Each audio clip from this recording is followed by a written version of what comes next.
사람들마다 살아가면서 다 관심을 갖는 게 있습니다. 여러분들 최근에 지금 관심을 갖는 게 무엇입니까? 취업 문제입니까? 직장 문제, 결혼 문제, 건강 문제, 어떤 문제든지 나름대로 관심을 가지고 있을 것입니다.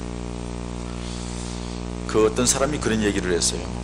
그 사람의 관심거리, 막연한 것 같지만은 그 사람의 관심거리가 어떻게 증명이 되느냐? 아침에 탁 눈 뜰 때에 무엇을 생각하느냐, 그것이 그 사람의 최대의 가장 중요한 관심거리라, 이렇게 얘기를 하더라고요. 여러분들 오늘 아침에 일어날 때 탁 눈 뜨니까 뭘 생각났습니까? 어디 가야 되는데, 누구 만나야 되는데, 어디 돈 생기는 데 있는데, 그런 생각으로 가득 찼습니까? 적어도 우리가 하나님의 사랑을 받은 믿음의 백성들이라 하면 오늘 딱 눈 떴을 때 오늘은 주님의 날, 교회 가는 날, 예배하는 날, 아무리 얘기해도 아멘 안 나오고 그렇죠? 그런 생각을 좀 가져야 되는데, 그런 생각이 우리에게 별로 없이 일어나서 그냥 여기 왔다 하면은 좀 우리 자신을 좀 돌아볼 필요가 있습니다. 무엇을 위해 사는 사람인지, 내가 왜 이 땅에 존재하는지를 다시 한번 돌아볼 필요가 있다는 겁니다. 세상 사람들은 저와 여러분들 다 살아가는 동안에 관심이 다양합니다. 여러 가지 관심을 가지고 있습니다. 그런데 하나님의 관심은 어떻게 보면 하나입니다. 무엇일까요? 하나님의 형상으로 만든 사람입니다. 사람에 대해서 관심을 가지고 있습니다. 이렇게 세상을 만들고 좋았다 했는데 마지막에 하나님의 형상으로 만든 아담과 하와를 보고 보시기에 심히 좋았다, 이렇게 말씀하십니다. 그리고 하나님은 계속 하나님의 형상으로 만든 사람들이 죄 가운데 있을 때 그 죄악 가운데서 건지시기 위하여 계속 하나님의 방법으로 여러 가지 그들에게 줍니다. 말씀을 주시기도 하고, 성막을 세우기도 하고, 하나님의 종들을 보내기도 하고, 결국에는 예수 그리스도를 보내면서 뭐예요? 사람 살리기. 그런데 모든 하나님의 형상으로 만든 이 땅에 있는 모든 사람들이 하나님의 관심을 가지고 있지만, 그 중에서도 정말로 관심을 가지고 있는 자들이 있는데, 하나님의 선택받은 사람들, 특별히 예수 그리스도를 구주로 믿어 하나님의 자녀된 백성들, 그들에 대하여서 하나님은 특별한 관심을 가지고 있습니다. 이 하나님의 나에 대한 관심을 가지고 있다는 것에 대해서 잘 모르는 사람들은 믿음 생활이 재미없어요. 삶 속에 하나님의 역사를 보지 못해요. 그러나 여러분들이 처음에 인사했던 것처럼 하나님의 나를 그렇게 사랑하고 나를 그렇게 귀하게 여기고 나에게 하나님이 그렇게 관심을 가지고 계시다는 것을 믿는 믿음의 사람들은 일상생활 살아가면서도 그 하나님의 은혜 속에서 기쁨을 누려요. 승리하며 복을 누려요. 인생 자체가 즐거운 거죠. 그런 의미 없이 살아가는 사람은 세상 것 때문에 찌들고 힘들어서, 지치고 어려워서 피곤하게 살아가는 안타까운 모습을 보여요. 오늘 혹시 여러분들이 이 자리에 참석할 때에 아무 생각 없이 피곤하고 힘든 가운데 습관적으로 이 자리에 왔다 할지라도 그것도 감사한 일이에요. 그러나 그 자리에서 머무를 것이 아니라 우리 하나님이 우리에게 얼마나 관심을 가지고, 관심만이 아니라 그 관심 속에 드러나 있는 하나님의 행동하심이 어떤지를 보는 그런 은혜의 역사가 있어지기를 축원합니다. 항상 말씀드립니다만은 우리나라 사람들은 이 명사, 대명사 이런 걸 좋아해요. 거기에 관심이 집중해요. 누가 거기에 관심을 둬요. 그런데 성경에 보면은 그것이 중요한 게 아니라 동사가 중요해요. 동사 속에 주제가 누구인가도 들어있고, 그 행동의 모습 가운데 그것이 과거인지 현재인지 미래인지도 들어있고, 동사가 중요해요. 오늘 성경 말씀에는 하나님의 행하시는 그 행동의 동사가 우리에게 무엇을 어떻게 임하는지 하는 것을 가르쳐주고 있습니다. 하나님이 선택한 이스라엘 백성들이 애굽 땅으로 들어간 지 400년이 넘도록 거기에 살고 있습니다. 요셉을 모르는 왕들이 생기면서 그들이 억압을 받고 고통을 당하고 신음하고. 왜요? 점점점 이 사람들이 인원이 많아지니까는 이 애굽 사람들이 위기감을 느끼는 거예요. 저것들 어떻게 하면 출산을 적게 하게 만들고, 저것들 어떻게 하면 힘들고 어렵게 만들어서 우리들이 노예로 그 자리를 정착하게 만들까 생각을 하는 거죠. 그때 이스라엘 백성들은 너무 힘드니까 조상이 하나님을 잊어버렸어요. 그들이 의식 중에 무의식 중에 또 이렇게 간직하고 있을지는 모르지만은 잊어버렸어요. 그러나 너무 힘들고 어려우니까 왜 하나님이 우리를 이 땅에 보내가지고 여기에서 이렇게 힘들고 어렵게 하는가 하는 것 때문에 울부짖기 시작했어요. 자기 자신의 아픔을 토로하기 시작했어요. 하나님이 그 모습을 보았어요. 그리고서 모세에게 찾아갑니다.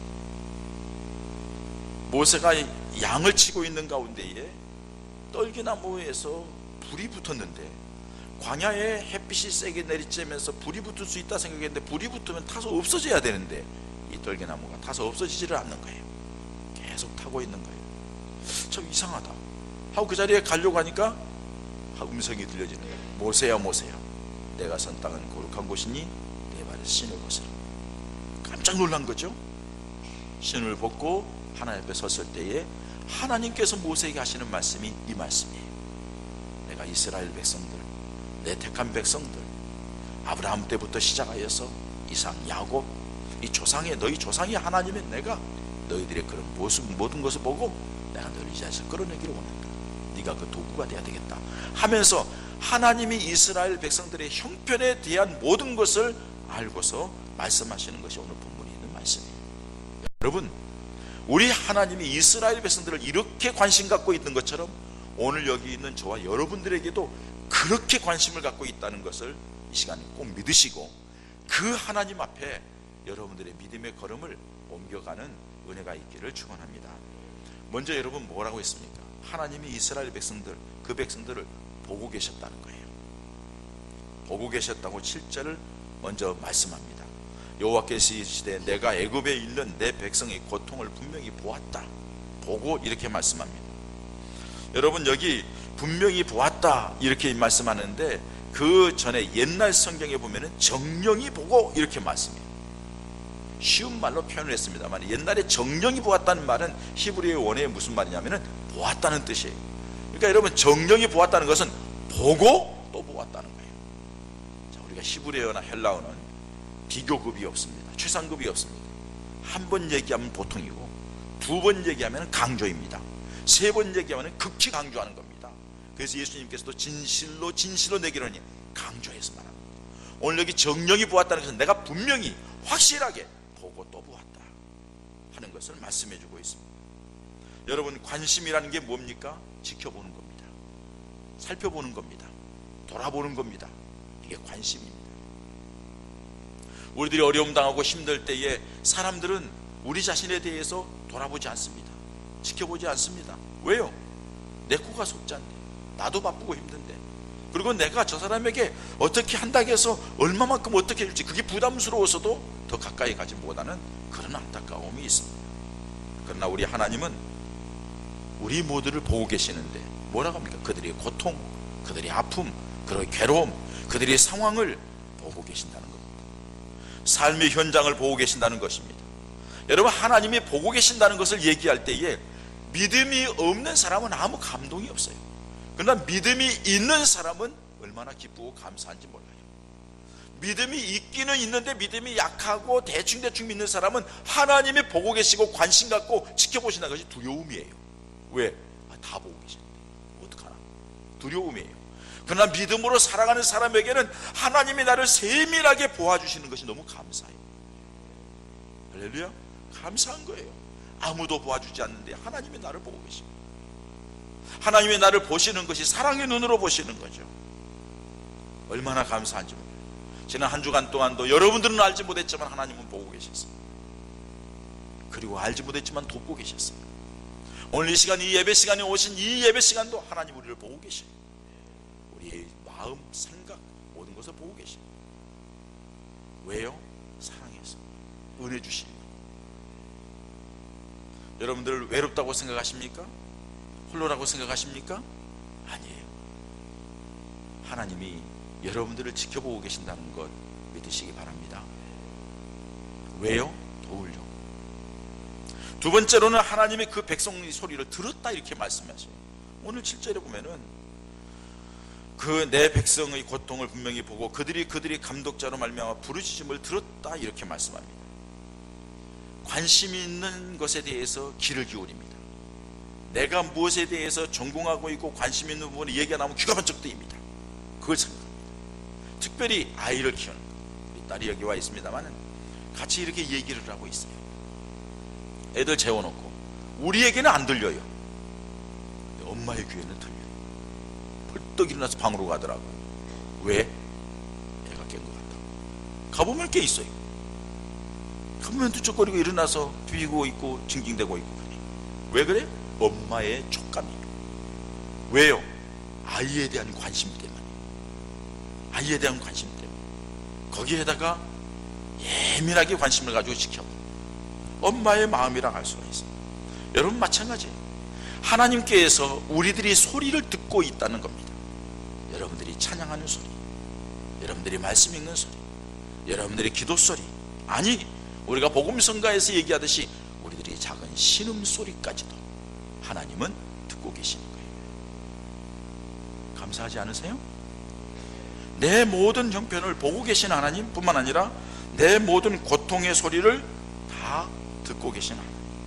그러니까 여러분 순서를 보세요. 하나님이 보고 계시는데 하나님께서는 그 보고 있는 가운데서 보는 것으로 끝나는 것이 아니라 이제 하나님이 활동하시는 게 언제냐?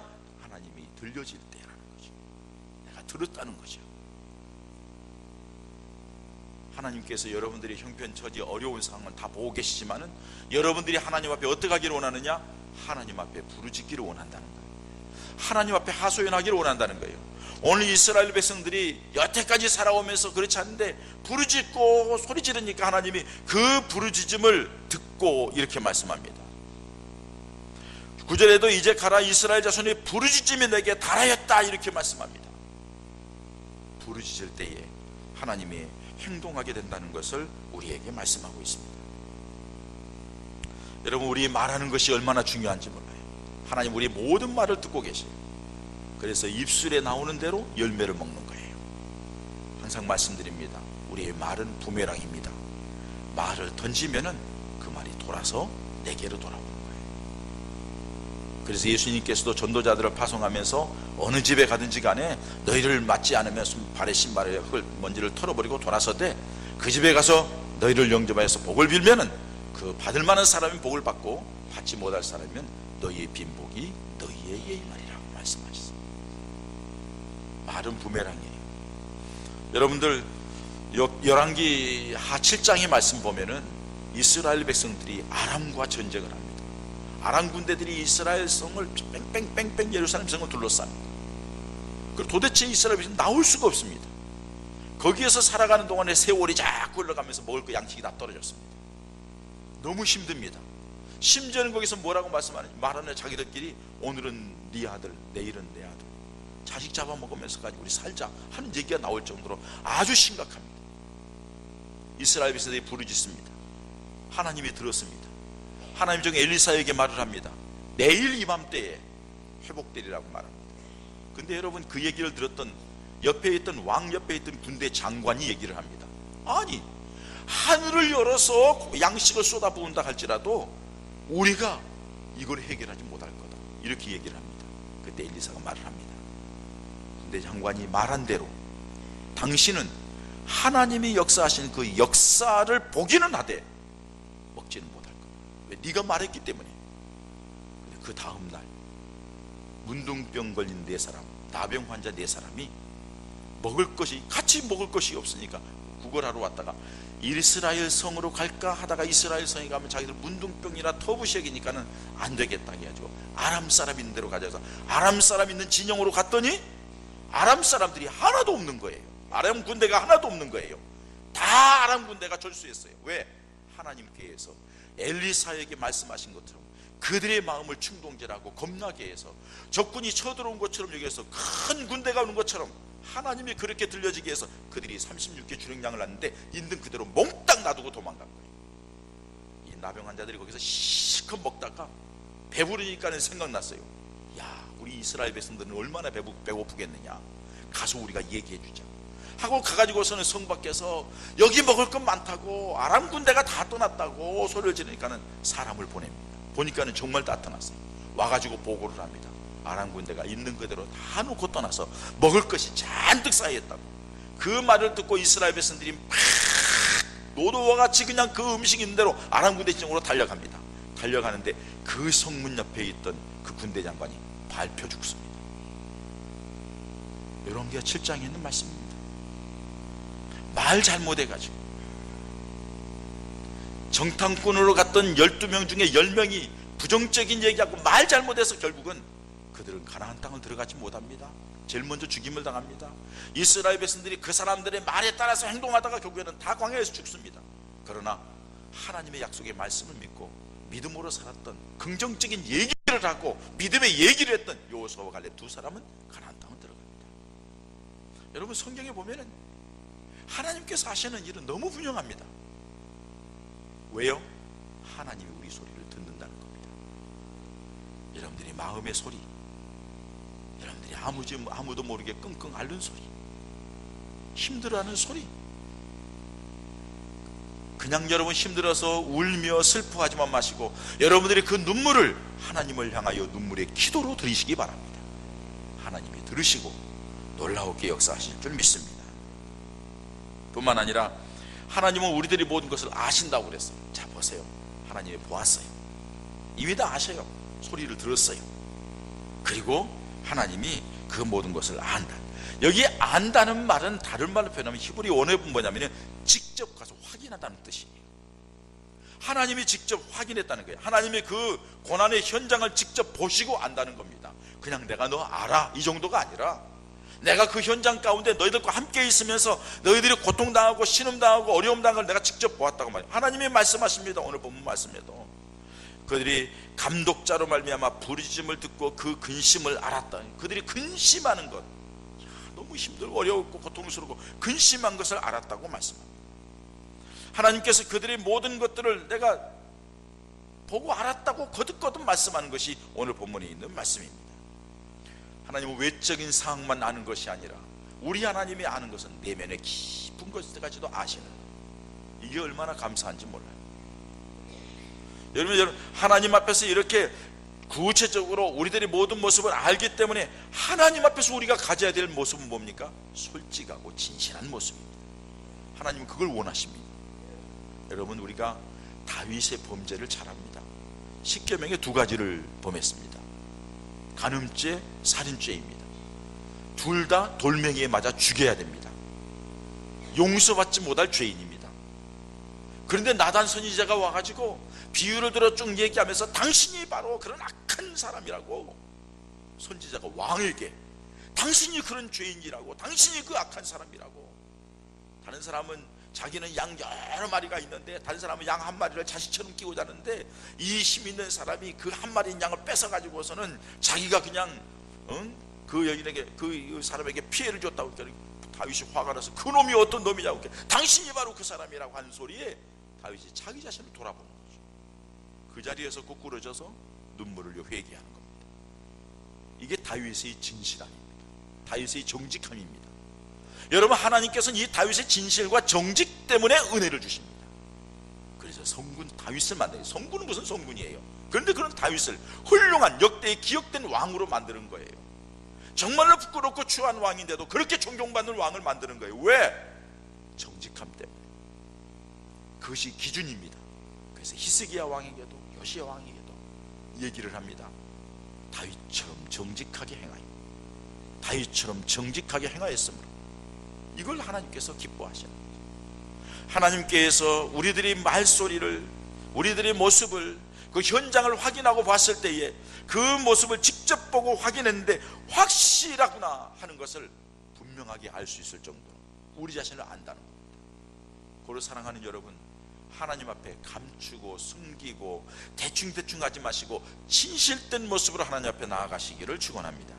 그때 우리 하나님의 능력의 손길이 여러분들과 함께 하실 줄 믿습니다. 치유의 손길이, 회복의 손길이, 위로의 손길이 함께 하실 줄 믿습니다. 그것은 뭐라고 말씀하시냐? 네 번째로 오늘 8절에 보면은 하나님의 나라와 내려와서 건지신다 이렇게 말씀하고 있습니다. 여러분, 하나님이 내려오신다는 것은 개입을 의미합니다. 하나님이 내려오신다는 것은 그 백성이 고난당하는 현장에 직접 함께 하시겠다는 것을 말씀해 주고 있습니다. 그리고 그것은 그만큼 사랑했다는 겁니다. 그래서 하나님께서 이스라엘 백성들을 건져내기 위하여서 모세에게 내려와서 찾아오신 겁니다. 얘기하신 겁니다. 사명을 맡기는 겁니다. 이 땅에 살아가는 모든 죄악된 사람들을 건지시기 위하여서 그들의 형편 모든 것을 알고 그들을 어떻게든지 끌어내기 위하여서 하나님께서 이 땅에 오신데 그것이 바로 예수 그리스도입니다. 주님이 이 땅에 내려오신 겁니다. 무엇 때문에? 건지기 위하여서. 하나님께서 내려오셔서 건지신다고 합니다. 8절에 내가 내려가서 그들을 애굽의 손에서 건져내고 이렇게 말씀합니다. 내려와서 건져내겠다는 거예요. 적극적인 겁니다. 아주 직접적으로 나서서 하나님께서 개입하시는 그런 모습을 말씀해주고 있습니다. 여기 건져내다는 말 가운데는 몇 가지 중요한 의미들이 있습니다. 먼저는 구출하다는 의미입니다. 애굽 땅 여기에서 내가 구출해내겠다는 겁니다. 너희를 죄악 가운데서 구출해내겠다는 겁니다. 너희를 위기 가운데서 구출해내겠다는 겁니다. 이게 하나님의 내려가셔서 직접 행하시는 역사입니다. 그것을 예수님을 통하여 보여줬고 우리들이 삶 속에서도 하나님이 위기 속에서 우리를 구출해내는 모습들이 얼마나 많은지 모릅니다.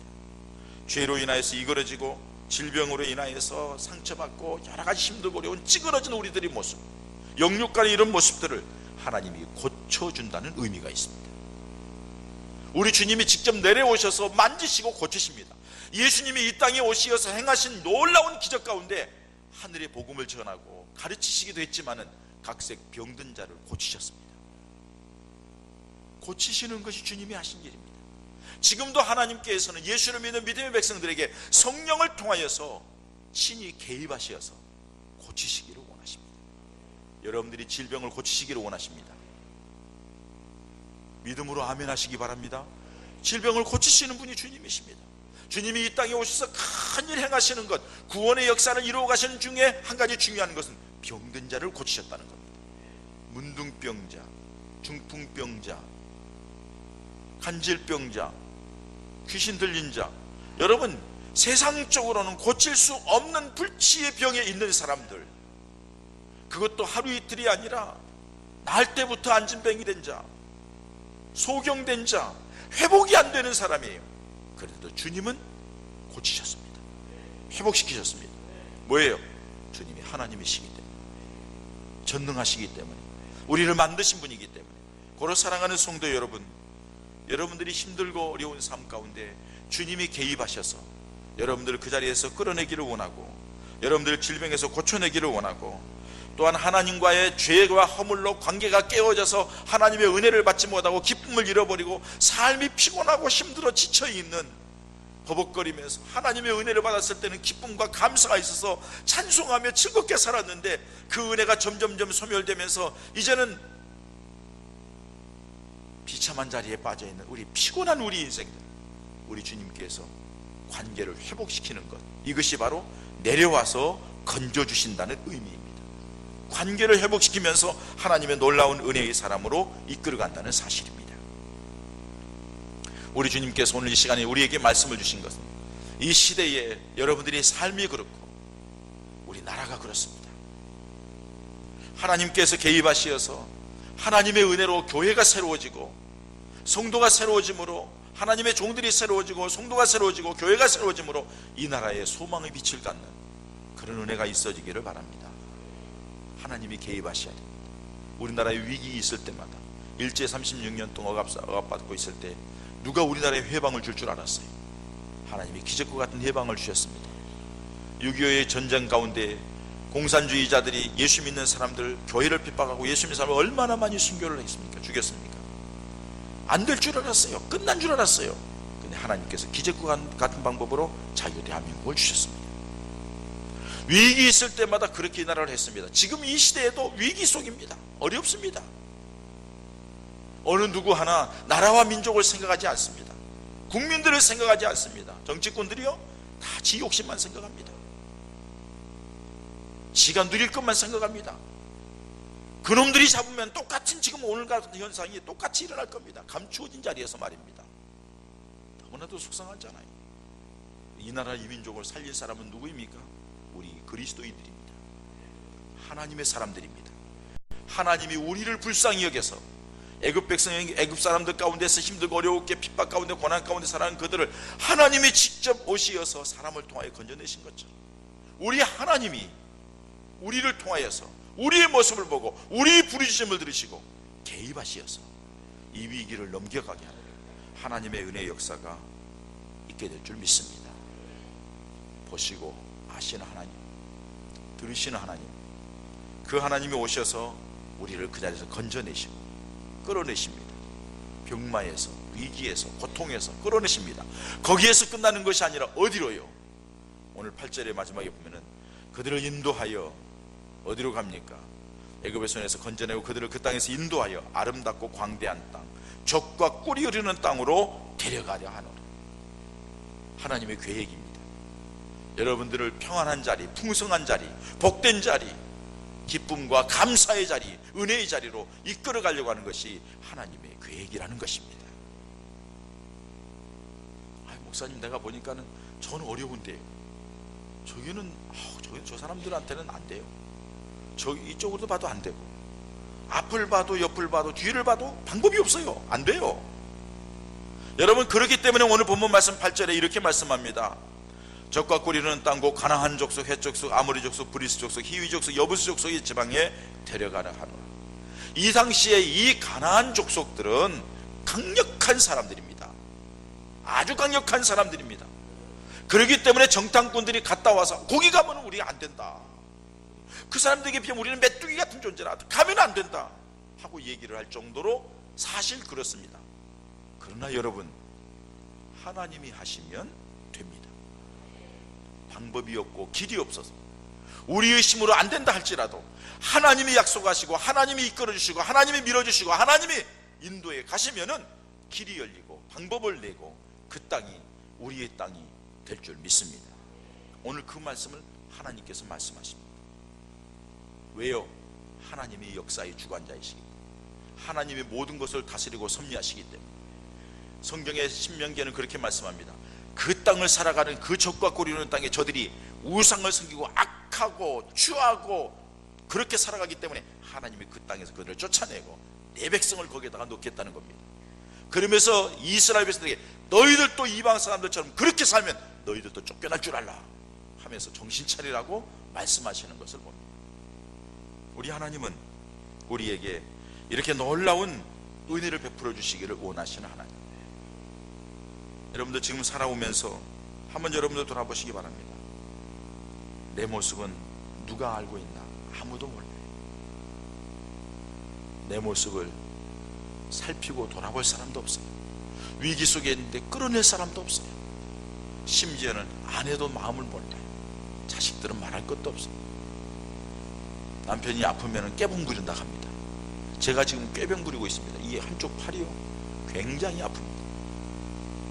지난 주간에 우리 학부 동기들을 만나가지고 얘기를 하는데 의사 출신 목사가 있어. 아유, 내가 이렇게 많이 아프다 그러니까 첫 마디가 그거예요. 빨리 하는 게 나아.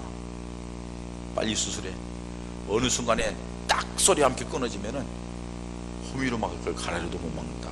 나는 이거요, 견디면은 끝까지 견뎌서 죽을 때까지 견디면 될 줄 알고 버팅겨 보려고 애를 쓰는 거예요. 근데 그 친구 말을 듣고 이제 겁이 났어요. 아이고, 이거 성지를 비전트를 이끌고 가야 되는데 갔다 올 때까지 괜찮아야 되는데 괜찮을 건데도 죽을 때까지 견딘다 해놓고는 말이야, 그 말 한마디에 사람이 얼마나 간사한지, 이거 큰일 났다, 이거 끊어지면 어떡하나, 이렇게 되는 거예요. 근데 아프다 가는데 집사람이나 뭐 보면요, 멀쩡한데 뭘 아프니? 덩치를 보세요. 여러분, 아프게 생겼나? 내가 감기 걸렸다 가면은 무쇠덩어리 같은 사람이 왜 걸리네? 친구 목사님 다 그래요. 이게 뭐 아무도 몰라줘요. 아이고, 너무 힘든데. 꾀병 같아. 아무도 몰라주지만은 사랑하는 여러분, 우리 주님은 아십니다. 주님은 여러분들 형편을 보고 계십니다. 여러분들의 상한 마음, 상처받은 마음 다 알고 계십니다. 힘들어하고 고통스러워하는 마음 다 보고 계십니다. 아니, 보고 알고 있을 뿐만 아니라 그 가운데서 신음하고 그 가운데서 기도하는 우리 소리를 들으십니다. 그리고 행동하십니다. 건져내시고 치유하시고 회복하시고, 그래서 하나님이 백성들이 살 수 있도록 복된 길, 승리의 길, 은혜의 길 이끌어갈 줄 믿습니다. 하나님의 이 계획이 우리에게 있다는 것을 기억하시고, 여러분들이 믿음 안에서 주님 바라보면서 그 주님을 향하여 간절히 기도하며 나아가 하나님의 능력의 손길이 모세를 통하여 일어났던 것처럼 우리를 통하여 우리 개인과 가정에, 여러분들의 생업 속에 이 나라 이 민족이 일어나기를 주님의 이름으로 축원합니다.